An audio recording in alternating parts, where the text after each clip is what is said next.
पिता के चरण में झुकता रहेगा, पिता के पास बैठता रहेगा, वो जीवन में असफल नहीं हो सकता, उसको जीवन में वृद्धि ही मिली। और जो माता को प्रणाम करता रहे, अगर जीवन में मानसिक शांति चाहते हो तो जितना व्यक्ति माता की सेवा करता रहे, माता के चरण का स्पर्श करता रहे, प्रणाम करता रहे, वो जीवन में कभी डिप्रेशन में जा ही नहीं सकता, ये पक्का है। ज्योतिष में चंद्रमा को माता का कारक कहा जाता है। माता की सेवा करने से, माता के चरण स्पर्श करने से, माता को प्रसन्न रखने से चंद्रमा बेहतर रहता है। मैंने ज्योतिष में पीएचडी किया है, मुझे पता है कि ज्योतिष की परिस्थिति क्या है। मेरा एक्चुअल नाम डॉक्टर राज मिश्रा लिखा जाता है, आचार्य राज मिश्रा से भागवत में लिखते हैं। तो माता को प्रणाम करने से आपका चंद्रमा बेहतर रहता है, कभी भी डिप्रेशन में व्यक्ति नहीं जा सकता है, नकारात्मक विचार नहीं आ सकते हैं और मन में सदैव प्रसन्नता रहेगी। पिता का कारक सूर्य है, पिता के चरण का स्पर्श आदमी करता रहे, पिता को प्रणाम करता रहे, पिता की सेवा करता रहे, ऐसा पुत्र जीवन में असफल नहीं हो सकता, इसको ध्यान रखिएगा।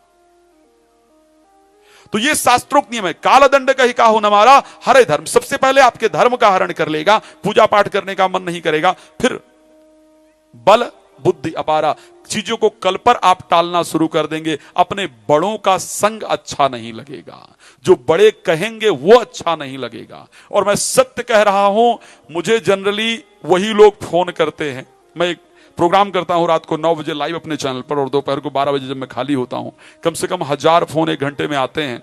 और जिन युवाओं का कॉल लगा है, मैं सबसे पहले जो असफल हैं उनकी आवाज को सुनकर पता चलता है कि ये अपने जीवन में सफल नहीं है, और उनसे पूछा कि बचपन में पिता माता की बात नहीं मानी ना, वो लाइव में स्वीकार करते हैं कि नहीं मानी है। लाइव में कहना पड़ता है कि हां हमने नहीं मानी है। जिन बच्चों ने बचपन में माता पिता की बातों पर ध्यान नहीं दिया, जीवन संघर्षपूर्ण व्यतीत होगा ही होगा। तो खराब समय दूसरी सूचना देता है। पहला, बल का हरण कर लेता है, फिर बुद्धि हरण हो जाती है, जिससे हम माता पिता की बात इत्यादि नहीं मानते, फिर तो जीवन अपने आप खराब होता ही। तो इसीलिए बहुत सुंदर शब्दों में कहती है, क्या कहा कि जब आपका पूजा करने का मन ना करे, भगवान के पास बैठने का मन ना करे, धर्म कर, तो ज्यादा करना शुरू कर दो।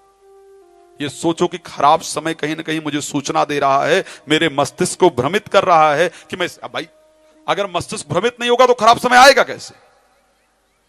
तो ये परिस्थिति माता कुंती ने कहा, भगवान सभी को संतावना दे करके महाराज भीष्म पितामह जी के पास ले जाते हैं, और वहां जाकर के भीष्म पितामह जी से ज्ञान दिलवाते हैं। ज्ञान देने के बाद द्वारिका चले जाते हैं, और द्वारिका जब भगवान पहुंच जाते हैं, उनका भव्य स्वागत होता है। और यहां पर भगवान कृष्ण के परम लाडले भक्त का परीक्षित जी का जन्म हो जाता है। परीक्षित जी का राज्यपाठ बहुत अच्छे से चल रहा है।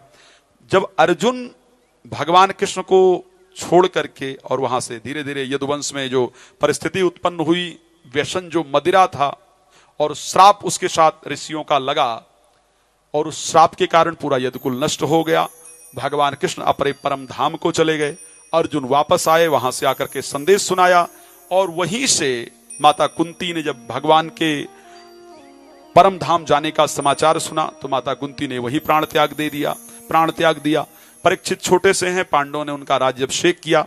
राज्य अभिषेक करके जब जाने लगे तो परीक्षित से कह गए कि शरण में अगर कोई आए तो उसको माफ कर देना। राज्य को चलाना, मेहनत करना, प्रजा का पालन करना, और शास्त्र ने कहा है कि मुखिया मुक्षो चाहिए। राजा कैसा होना चाहिए? मुखिया मुक्षो चाहिए, खान पान कहूं एक, और पालई पोषई सकल अंग तुलसी सहित विवेक। मुखिया इस प्रकार का होना चाहिए, चाहे वो देश का हो, चाहे प्रदेश का हो, चाहे गांव का हो, चाहे परिवार का हो। कहते मुखिया मुख सो चाहिए। जिस प्रकार हम मुख में कुछ अगर देते हैं तो सीधे भोजन मुख करता है, लेकिन पौष्टिकता पूरे शरीर को देता है। इसी प्रकार मुखिया को इस प्रकार का होना चाहिए कि उसके माध्यम से पूरा सभी को एक अंग के समान, जो पूरी कम्युनिटी है, जो पूरे लोग हैं, जो पूरा परिवार है, उसको एक अपना अंग, किसी में भेदभाव, ऊंचा नीचा, छोटा बड़ा जैसी परिस्थिति ना रखी जाए। और राजा परीक्षित ऐसे ही अपने राज्य को चलाते हैं।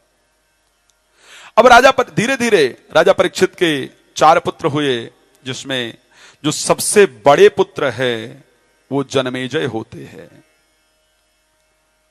जन्मेजय को धीरे धीरे, जब जन्मेजय थोड़े बड़े हो गए तो महाराज परीक्षित का एक स्वभाव है, और पहले राजाओं का होता था, आजकल थोड़ा परिस्थिति विपरीत हो गई है कि अगर जनरली ऐसा हो जाता है कि छोटा सा भी पद कोई मिल जाए तो उसके बाद ऐसी सुख सुविधा आती है कि जिसकी हद नहीं है। एक दिन मुझसे किसी कार्यक्रम में किसी राजनेता ने, वो धीरेन्द्र शास्त्री जी की, उस पर चर्चा हो रही थी कि भाई 50 लाख रुपए भागवत करने का लेते हैं, ऐसी चर्चा आई थी। तो उस पर डिबेट में जाना पड़ता था। मैं जी न्यूज पे एक शो कर रहा था, शायद एक और चैनल पर शो कर रहा था, तो किसी ने, राजनेता सामने से एक बैठा था, तो उसने कहा क्यों इतनी सुख सुविधा में चलते हैं, ऐसे है वैसे। तो मैंने कहा दादा एक बात बताओ।